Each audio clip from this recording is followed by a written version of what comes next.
አፈቅራለሁ። ቲናን ብቻ ነው የምወደው በላት። የተላበሽ የመልካምነት ባህሪ ባንዴ ትቶሽ ሄደ። አንተኝም ቆይ እባክህ ለምን ስቃይን አታብዛው። አሁን ላሰቃይሽ አይደለም የመጣሁት። ከዚህ ቤት ውጭና ወደ ሀገራችን እንሂድ። ያለን ገንዘብ መድበህ የምትደራደርባት ሴት ማነች? ትሁት። ትሁት ማለት? አዎ ትሁትን አፍቅሬያታለሁ። ላገባት እፈልጋለሁ። ትሁት ማለት ይቺ ሰራተኛህ? ጉድህን ብትሰማ እንደዚህ አተኛም ነበር። ምንድነው ጉዱ? ሚስት ልታገባ ነው። እኔ እንደዚህ አይነት ቀልድ አይመቸኝም። ቀልድ ቢሆንማ እኔም በሳኩኝ፣ ግን መራራ እውነት ነው። እንግዲህ ዛሬ ለኔ የደረሰኝ ዜና ነው። ሰሞኑን እንዳንተ ነው የደነገጥኩት። ምንድን ነው የምታወሪው? ማን ነው እንደዚህ አይነት ድፍረት ውስጥ የገባው? የኔ ሰውዬ ነዋ። እሷን ሊያገባ ስለሆነ ፍች እፈልጋለሁ አለ። ካሌብ ለቲና የመደራደሪያ የሀብት መጠን አቀረበላት። እሷ ግን እምቢኝ አለች። ቲና ደግሞ በምትኩ ዳንኤልን እባክህን አትተወኝ፣ እኔ አንተ ጋ ነው ማግባትም መኖርም የምፈልገው፣ እባክህ ተረዳኝ፣ እኔ ጋር አብረን እንኑር፣ አትተወኝ እያለች እየለመነችው ነው። ሰላም የጨጮ ቻናል ተከታታዮች፣ ሰላማችሁ ባላችሁበት የዓለም ዳርቻ ሁሉ የበዛ ይሆንልኝ እያልኩኝ ለቻናሉ አዲስ የሆናችሁ ሰብስክራይብ በማድረግ እስከ መጨረሻው አብራችሁን ሁኑ። ትሁት ድራማ ክፍል 56 አሁንም እንደቀጠለ ነው። እስከ መጨረሻው ተከታተሉን። ቲና ዳንኤልን እባክህን አብረን እንሁን፣ አትተወኝ፣ ያን ሁሉ ነገር ያደረኩት ላንተ ስል እኮ ነው፣ ፍቅሬ አይገባህም ወይ? እባክህን ኤደንን አልፈልግሽም፣ ምርጫዬ እሷ ናት ብለህ ንገራት፣ አንተ ግን አትተወኝ እያለች ትምለምነዋለች። እሱ ግን ፍቅር ነው እልክ ነው ስለተውኩሽ ይሄን ያህል እምትወኝ እንዴ? ፍቅር ነው እንጂ እያለች እሷ ብትነግረውም እሱ ግን ምርጫዬ እሷና እሷ ብቻ ናት፣ ካንቺ ጋር መሆን አልፈለግም፣ የተላበሽው ማንነት ባንዴው ጥሎሽ ሄደ፣ አንቺ አስመሳይና ክፉ ሴት ነሽ እያለ እየወቀሳት ነው። እሷ ግን ዳንኤል አብሯት እንዲሆን አብዝታ እየጠየቀችው ነው።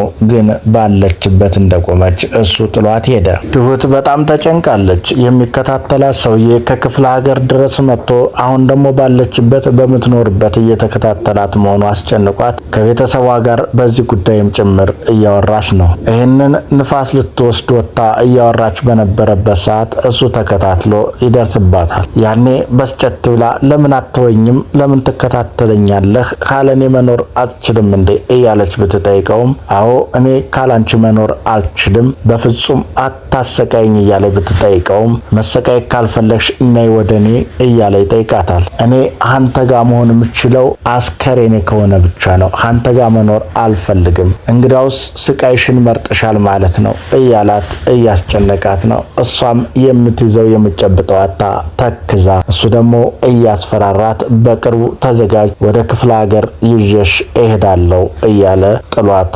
ባለችበት ይሄዳል። ቲና ግን ወደ ቤት ትመለሳለች። ያን ጊዜም ካሌብ እቤት ነበርና ነይ አንድ ጊዜ መነጋገር አለብን፣ የምንነጋገረው ጉዳይ ስላለ ይላታል።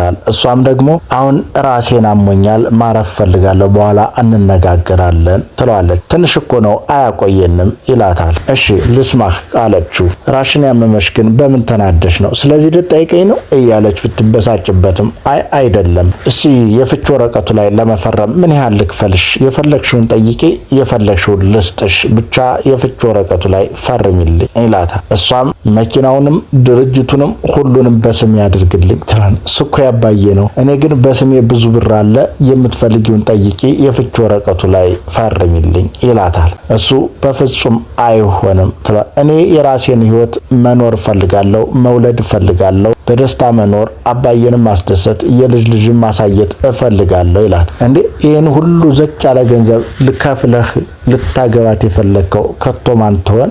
ትሁትን ነው ብሎ የዋሁ ካሌብ ይነግራታል። ያን ጊዜ ትሁት እቺ የቤት ሰራተኛይቱ እያለች ማንቋጠጥ ጀመረች። አዎ ሀሷ ጋር ሰላም ሆናለሁ፣ አንቺ ጋር ግን አልችልም፣ ብቻ የሚከፍልሽን ንገሪኝ ይላታል። ከዛም እሷ ምንም ማድረግ እንደማትፈልግና በዚህ እንግዲህ ትሁትን ሊያገባት እንደሆነ ስትነግረው በጣም ተናዳ ተቃጥላ ጥላው ትሄዳለች። እሱ ግን ምላሽ አጥቶ ቁጭ ብሎ እንመለከተዋለን። ቲናም ንዴቷ ሳይበርድ እየፈጠነች ወደ ትሁት ወደ አደገኛው ሰው ትሄዳለች። ከዛም በኋላ እሱ ተኝቶ ታገኘዋለች። ጉድህን ብታቅ ይህ እንደዚህ አትተኛም ነበር ብላ ታዋራዋለች። ያን ጊዜ ምንድነው ጉዱ ብሎ ይመልስላታል። ትሁት ልታገባ ነው ትለዋለች። ከዛ እየገረመው ይስቃል።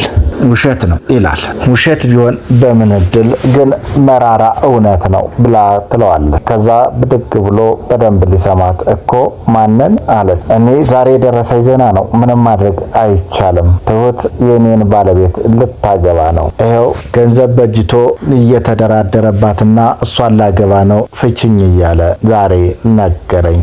አረ ነው ድመት ላመሏ አሉ ብሎ ይተርታል። እሷ ደግሞ የድመት አፍንጫ ታሸታለች ብላ ተረቱን ቴና እየጨረሰች ሰውየው ደግሞ እየተበሳጨ ፈገግም እያለ ኃይለኛ መሆኑን በራሱና በልቡ ተማምኖ ለኛ እያሳየን እንመለከተዋለን። ከዛም እሷ አንድ እቅድ አለኝ ብላ እቅዱን እንደወዘፈችው የዛሬውን ትዕይንት እየተመለከትን ነው። አባባ ግን በረንዳ ላይ መጽሐፍ ይዞ እያነበበ ነው። ትሁት ደግሞ ውሃ ልስጥህ እያለች አባባን እየተንከባከበችው ነው። አባባ ግን ምን ሆነሻል ትሁትዬ? ጠቋቁረሻል እኮ ከፍቶሻል እኮ እያለ እየጠየቀ ነው። አረ ደህና ነኝ አባባ ትላለች። ያ ሰው እያስጨነቀሽ አይደለ? አዎ ብላ ትመልሳለች። ብቻሽን አትውጭ፣ ምንም አያመጣም፣ አታምሽ፣ ለብቻሽ አትሂጂ፣ እንጠብቅሻለን እያላት ነው አባባ። እሺ ትላለች። ከዛ በኋላ እኔስ እዳዬ እናንተን በምን እዳችሁ ነው እንዲህ ማሰቃያችሁ? አረ ምንም አይደል ይላል አባባ። ከዛ አስከትላም እናንተን ባይሰጠኝ ግን ምን ሆን ነበር ትላለች። አባባም ለዚሁ አጥጋቢ ምላሽ አንቺን ባይሰጠኝ እኔስ ምን ሆን ነበር ትሁቴ ልጄ ብሎ ይመልስላታል። ፈገግ እያለች እሷም እየተደሰተ እየተዋደዱም እንደ አባትና ልጁ ነው እንመለከታቸዋለን። ካሌብ ወደ ውጭ ወጥቶ ስልክ እያወራ ይራመዳል። ያን ጊዜ ሌባ መንቶ ይመነትፈዋል። ያም ሌባ ከጆሮው እያወራበት የነበረውን ስልክ መንትፎ እየሮጠ ሲሄድ ካሌብን ቢከተል ሌባውን ሊደርስበት ባለመቻሉ እየሮጠ ይሄዳል። ያን ጊዜ ተስፋ ቆርጦ ካሌብ በቆመበት ሌላ የትሁት አደገኛው ሰው ግን ከሌባው ስልኩን ይቀበልና አዛኝ አጉራሽ መስሎ ለካሌብ ሊሰጠው ይሄዳል። ከዛ ይሄ አንተ ስልክ መሰለኝ ይለዋል። አዎ የኔ ስልክ ነው፣ እኔ እኮ ስትሯሯጡ አይቻችሁ በዚህኛው ተቀድሜ ሌባውን ያስኩትና ተቀበልኩት፣ ከዛ አመጣውልህ ብሎ ይሰጠዋል። ካሌብም የእውነት አምኖት ደስ ብሎት ተቀበለው። የዛሬው ትዕይንት በዚህ እንደዚህ አለቀ። ሰላም ሰላም የጨጮ ቻናል ተከታታዮች ሰላማችሁ ባላችሁበት የዓለም ዳርቻ የበዛ ይሁንልኝ እያልኩኝ ለቻናሉ አዲስ የሆናችሁ ሰብስክራይብ በማድረግ ቤተሰብ ይሁኑ። እናመሰግናለን። ጨጭሆ ዩቲዩብ